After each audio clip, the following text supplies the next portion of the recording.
Welcome back, Wolfpack. Verlis here, and we're ending Fan Fridays with the power of the sun. We have a Typhlosion and a Charizard, very powerful combo right there, with some Chlorophyll and Sunny Day follow-up.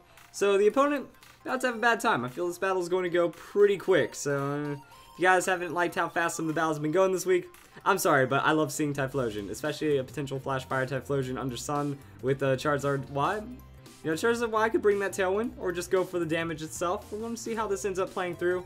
And Aegislash, I can already tell, is about to have a pretty bad day. So Charizard's Drought, that means we already see boost to Fire-type attacks, and that's going to also be pretty solid on a Solar Beam for Rotom. So that's something to think about as well. Aegislash going to Protect. He doesn't want to be a part of any of this, I can already feel. So the Sunlight and the Solar Beam, and that's just going to be a very knocked out Rotom. He doesn't like grass too much, and that Solar Beam is very powerful grass. So Typhlosion with the Eruption doesn't do anything right there, but now we have Arcanine coming in. So Arcanine's going to try to do something about this. He does get an Intimidate, not going to matter with all these special attacks. Can benefit from the Sun just a bit, and the Aegislash gets withdrawn. It's like, yeah, we need a better option than to just sacrifice Aegislash. So Noivern's going to come and hit the field right there.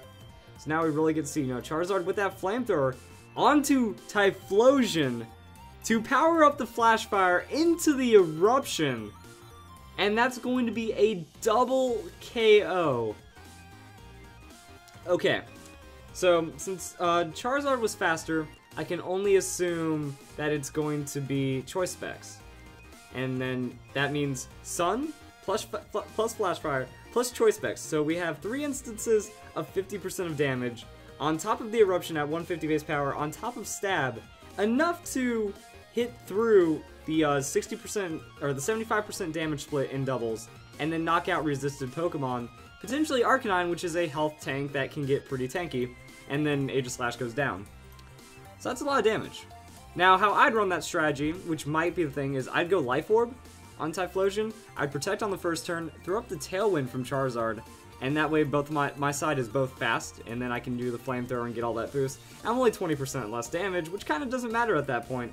So that would be an interesting spin on it. But overall, we just got the double resisted knockout because of shenanigans and a Flash Fire Typhlosion coming through. Do we have any other sweeps lined up? Let's just try to cram in another battle, because that one felt way too quick. Okay, this one sounds neat. Okay, Fox McCarlos, looks like you're going to be in luck, because I'm going to add your friend, or not your friend code, your battle code to this one.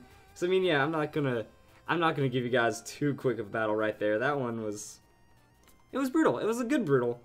But let's try to see if we can drag things out just a bit for the last Fan Friday video. You guys sat through the ad. You guys deserve a bit more value for your entertainment. And if I typed it incorrectly, we should be good to go. So, single battle from Fox this time. I didn't even get a chance to look at the opponent, but I see Talonflame, and the opponent had a Kangaskhan or something. So, single battle 3v3, that might actually go pretty quick, and this could balance out pretty well. So, Talonflame against the Porygon 2. Porygon 2 gets downloaded for the special attack. That's actually going to be pretty bad for Talonflame, and we're just going to see how the trade-off goes. So, Brave Bird into the Porygon 2. Yeah, I knew the Porygon 2 was going to survive that pretty well. Talonflame takes a bit of recoil. Shadow Ball from the Porygon 2. Interesting. No electric attacks. I'd expect like a Thunderbolt or Charge Beam, but Shadow Ball for the tech. And it looks like Talonflame is going to finish off the Porygon 2. But is the recoil... Nah, recoil's not going to be enough. Porygon 2 couldn't have had 150 hit points left. So, Talonflame hanging on just a bit, but now that means it can still just kind of do whatever Brave Bird that it wants to. However, Fake Out from the Kangaskhan, it has other plans. So in the end, Kangaskhan's going to come in, revenge pretty hard for that 1-for-1. Ooh, might just play it out. Like, that's what I was... I'm wondering what he could have done then.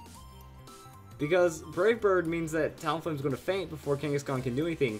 He might have tried to, like, sneak in some power punches, anticipating Talonflame being an easy knockout. No, substitute Mega Kangaskhan.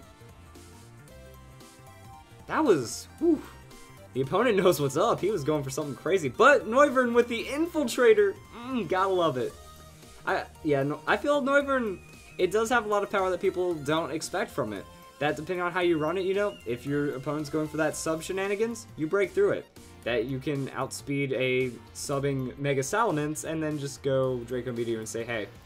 So, very interesting tech on the Serperior as well.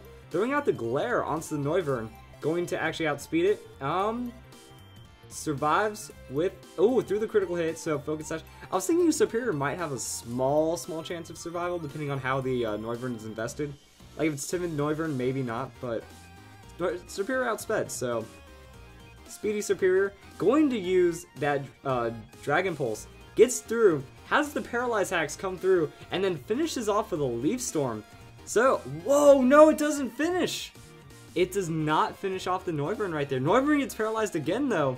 So now we're looking at a pretty stacked... Oh, never mind. Okay, that just happened. Interesting. What? So...